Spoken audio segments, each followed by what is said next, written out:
Itinuturong pangunahing dahilan ng pagtaas ng demand sa dugo sa lalawigan ng Cotabato, partikular sa Kidapawan, ang dumadaming kaso ng may chronic kidney disease o CKD kasabay ng pagdami ng mga buntis na kailangang magreserba ng dugo at mga biktima ng vehicular accidents. Sa panayam ng Radyo Bida kay Kidapawan City Blood Center Medical Technologist Marvin Ocon, inayag nitong madalas kailangan ng transfusion ang mga pasyenteng may chronic kidney disease dahil nagiging anemic at bumababa ang hemoglobin count ng mga ito. Dagdag pa niya, patuloy pa rin ang pagdami ng mga kaso ng aksidente sa kalsada na nakakaapekto sa pangangailangan ng dugo. Sa kabila ng aktibong bloodletting activities sa ilang munisipalidad, aminado si Ocon na nananatiling limitado ang supply ng dugo sa Kidapawan City Blood Center dahil sa tinatawag na lean months sa blood donation. Samantala, bukas ang Kidapawan City Blood Center mula Lunes hanggang Linggo, alas 8 ng umaga hanggang alas 2 ng hapon para sa mga gustong mag-donate. Gina-encourage na mo po na kung naamoy mga masakiton nga regular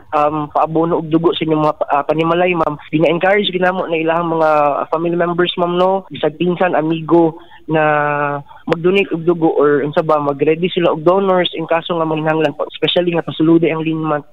Luigi Alan Tutor, NDBC Bida Balita.